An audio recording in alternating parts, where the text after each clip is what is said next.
What was supposed to be a beautiful wedding celebration turned into a shocking moment of betrayal and truth-telling. When he publicly dismissed me as just a baby carrier, I knew I couldn't stay silent. So I took the mic, and what I said next left the entire room in stunned silence. I've always had a complicated relationship with weddings. They felt like elaborate stage plays celebrating a fantasy I could no longer believe in.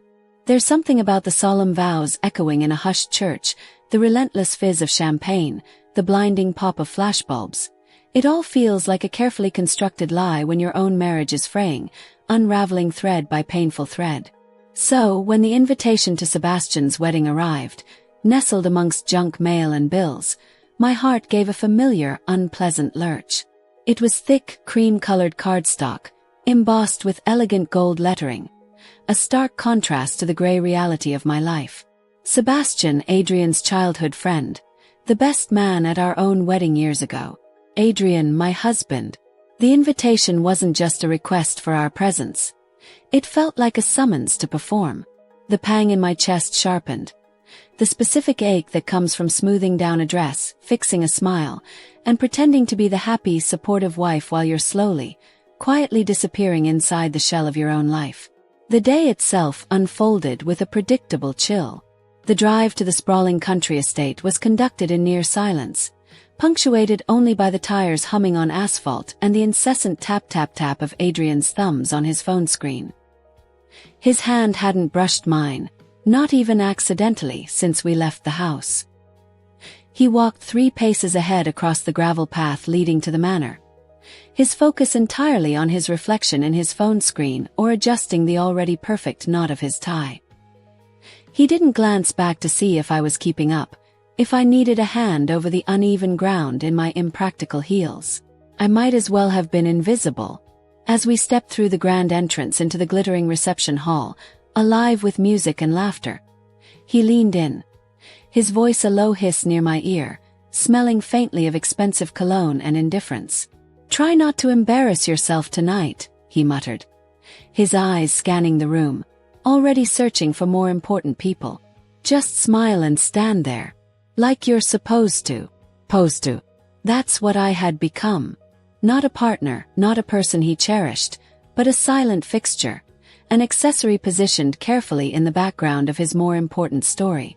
An elegantly dressed mannequin, required to smile on cue. The reception was a blur of polite conversation and forced smiles.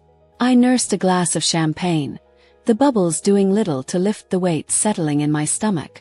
The real blow, the one that knocked the breath out of me, came later, after a few too many drinks had loosened tongues and dismantled the carefully constructed masks of civility.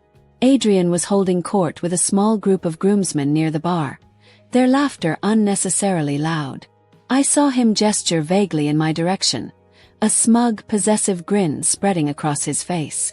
I instinctively tensed, a cold dread creeping up my spine. Then his words carried across the music, sharp and clear. "She's great at carrying babies," he announced, his tone casual, almost bored. "That's about it." A beat of silence, then rough, appreciative laughter erupted from the men around him. They glanced over at me, not with malice perhaps, but with a dismissive curiosity, like appraising livestock. One of them even raised his glass in a mock toast. My face flushed hot then cold. In that instant the floor seemed to drop away. I wasn't his wife anymore, standing beside him at a celebration of love. I wasn't even a woman with thoughts, feelings, or accomplishments of her own. I was reduced to a function, a biological utility. A vessel, container, a walking womb valued only for a potential it held. It wasn't just the cruelty of the comment itself. It was the utter carelessness with which he delivered it, as if I wasn't even standing right there, within earshot. As if my presence was utterly irrelevant, my feelings negligible. Like I was just an object occupying space beside him, briefly useful for a cheap laugh. My hands, hidden beneath the white tablecloth, began to shake uncontrollably. I clenched them into fists, nails digging into my palms.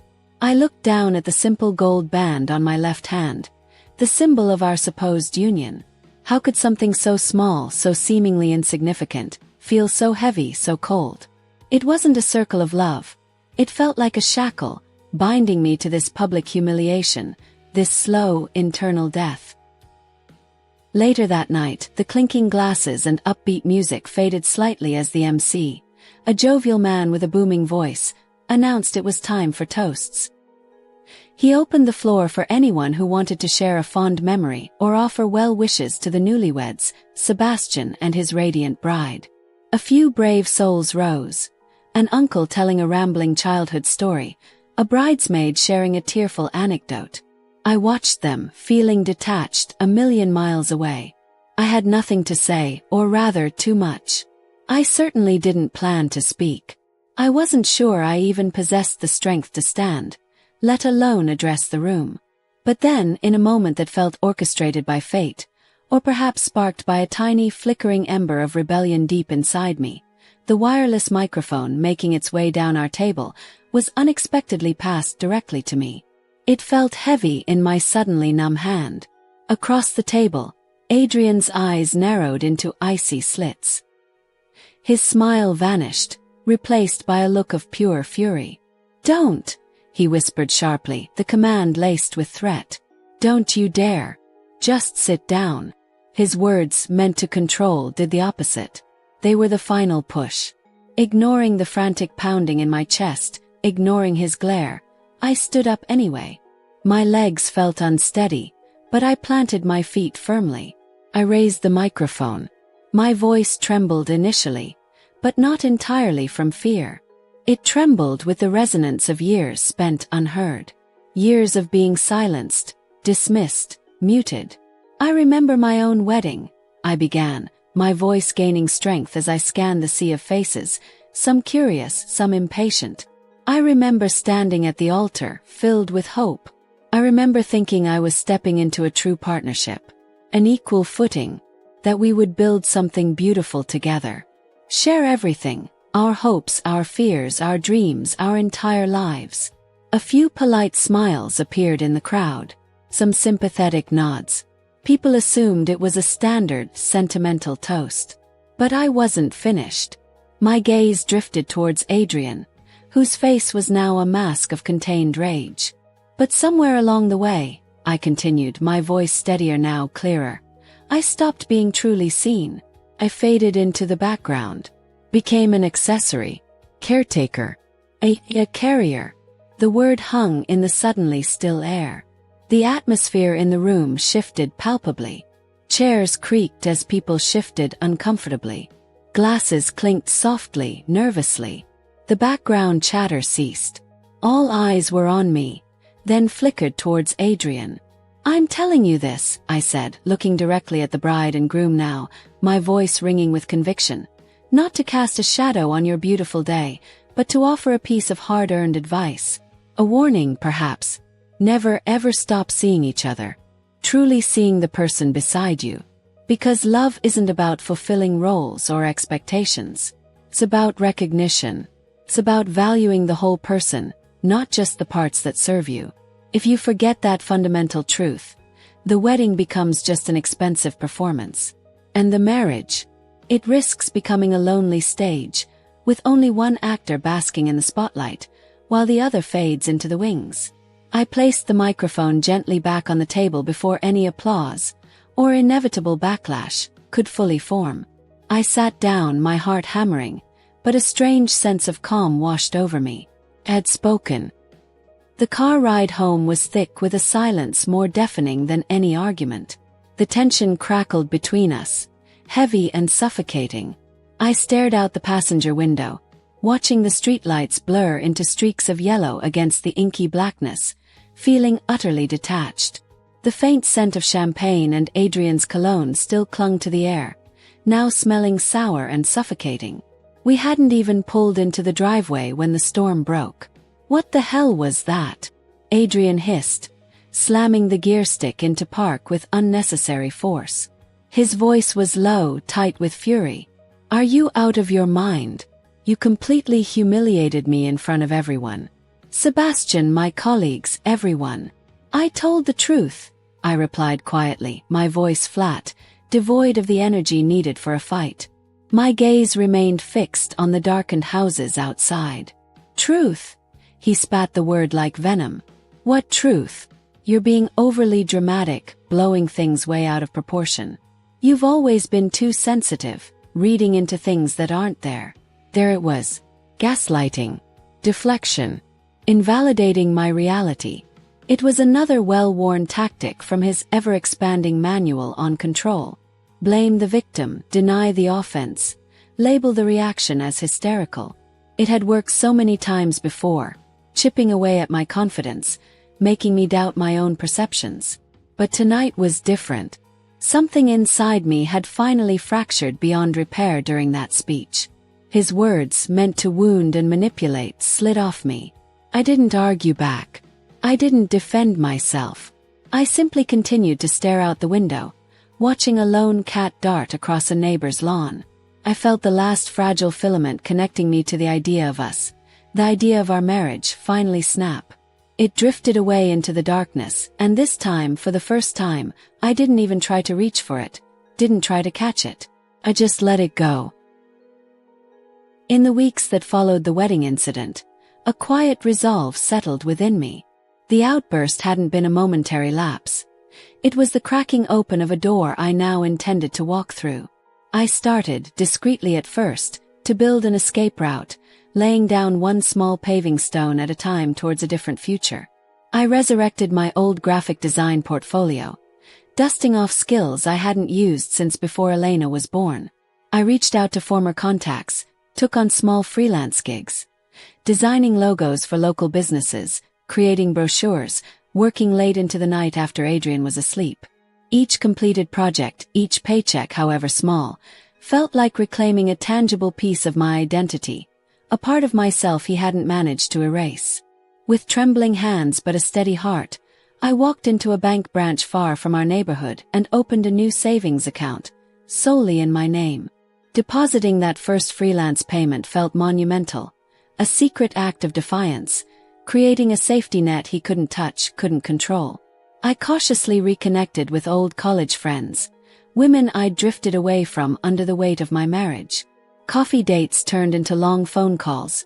Tentative sharing evolved into receiving waves of support and validation I hadn't realized I desperately needed. They reminded me of the person I used to be before Adrian. Crucially, I found a therapist, a kind woman with understanding eyes. In the safety of her office, I began to unpack years of buried pain, identifying the patterns of manipulation and control, learning to recognize the gaslighting for what it was. Each session felt like excavating layers of sediment, slowly unearthing my own buried voice. Meanwhile, Adrian sensed the shift. Though I maintained a facade of normalcy at home, he grew suspicious, watchful. He'd pepper me with questions about where I'd been, who I'd spoken to. He'd scroll through my phone when he thought I wasn't looking. Accusations of secrecy became more frequent, laced with reminders of how lucky I was, how much he provided, how lost I would be without him. His attempts at control intensified as his grip felt like it was loosening. But the fear that used to paralyze me was fading, replaced by a quiet determination. I wasn't scared anymore. I was preparing. Each small act of independence wasn't just defiance. It was meticulously lighting the fuse. It happened in the hushed stillness just before dawn, that gray, liminal time when the world outside holds its breath. The house was silent except for the soft hum of the refrigerator and Adrian's steady breathing from the master bedroom down the hall. I moved with practiced stealth, adrenaline thrumming beneath my skin, a strange mix of terror and exhilaration. Packed methodically, quickly. One duffel bag for me, containing essentials, my laptop with my design work, the documents from my secret bank account, and a few sentimental items I couldn't bear to leave. One smaller backpack for my daughter, Elena, her favorite worn teddy bear, a few changes of clothes, her beloved picture book about brave knights. I didn't take much. Possessions felt heavy, unimportant compared to the freedom I was reaching for. I didn't leave a note. There were no words left that needed saying between us. Explanations felt futile, apologies unearned. My actions would speak for themselves. I didn't owe him that final performance. I gently woke Elena, whispering that we were going on a little adventure. She was sleepy, rubbing her eyes, confused but trusting as always. Clutching her bear, she clung tightly to my leg as we crept down the stairs and out the back door into the cool pre-dawn air. Her unquestioning faith was a heavy weight, but also my driving force. We drove through the empty suburban streets, the sky slowly beginning to lighten in the east. My knuckles were white on the steering wheel. Every shadow seemed menacing, every passing car a potential threat. But with each mile put between us and that house, the knot of fear in my chest loosened slightly. We arrived at a nondescript building in a different part of the city. A women's shelter, its location given to me by my therapist. I remember the wave of relief and trepidation as a kind-faced volunteer buzzed us in. Elena stayed glued to my side, her small hand gripping mine tightly, her eyes wide as she took in the unfamiliar surroundings. We were undeniably scared. The future was a vast unknown. But standing there in that simple safe space, holding my daughter's hand, I breathed air that felt different, tasted like freedom, and in that moment that meant everything. Months later, I found myself standing on another stage, bathed in warm light. This time, however, the setting wasn't a wedding reception fraught with tension, but a brightly lit conference hall filled with attentive faces. I was the keynote speaker at a local women's resilience forum. My hands still trembled slightly as I gripped the edges of the lectern, but this time, the tremor wasn't from fear or suppressed rage, but from a nervous energy mixed with profound gratitude and burgeoning confidence. The microphone felt familiar, but its purpose utterly transformed. It wasn't an instrument of accidental rebellion, but a tool I wielded intentionally. I used to think silence was survival, I began, my voice clear and steady, carrying across the room. I believed that enduring quietly, making myself smaller, was the only way to keep the peace, to protect myself and my child. But I learned the hard way that silence isn't survival. Silence is submission. And I am done submitting. I am not a background character in anyone else's life. Looking out at the audience, women of all ages, many with knowing nods and empathetic eyes, I shared my story. Not just the sanitized version, but the raw, uncomfortable truth. I talked about the glittering wedding that masked a crumbling foundation. I spoke about the dehumanizing comment that became a catalyst. I detailed the slow erosion of self-worth, the years of emotional abandonment, the gaslighting that made me question my own sanity. And then I described the moment at that other wedding, microphone in hand, when I finally, irrevocably, took back my voice. I talked about the fear, the planning, the pre-dawn escape, and the slow, painstaking process of rebuilding a life from the ground up. As I spoke, I saw heads nodding, tears welling in some eyes, supportive smiles exchanged. The connection in the room was palpable, a shared understanding of struggle and strength. When I finished, the applause wasn't polite or obligated like the uncomfortable silence after my wedding toast. It was loud, genuine, sustained. Felt like validation, like solidarity. Empowered. It wasn't just for me. It felt like it was for every woman in that room who had ever felt silenced or unseen. Standing there accepting their support, I felt not just heard but truly recognized. Today, our lives bear little resemblance to the muted existence we left behind. The constant tension that used to permeate our home is gone, replaced by light, air, and possibility. I'm not just defined by my roles anymore. Not just mother, not just provider, not just survivor. I am rediscovering the woman I was before, and discovering the stronger one I've become. I'm me again. Sketching designs with passion, losing myself in books, finding joy in simple moments. Elena laughs more freely now, a bright, uninhibited sound that fills our small apartment. We have dance parties in the kitchen while making pancakes on Saturday mornings, splattering batter and singing off-key. We paint our dreams, vibrant landscapes, fantastical creatures, on cheap canvases and hang them proudly on the refrigerator, our own personal gallery of hope. Her drawings feature fewer shadows now, more sunshine. Adrian still attempts contact occasionally. An email filtering into spam, a blocked number trying to call. His messages are a predictable mix of feigned remorse, blame, and attempts to reassert control. But now the fear is gone. I don't feel the old obligation to respond, to manage his feelings, to justify my existence. I simply delete the messages, block the numbers.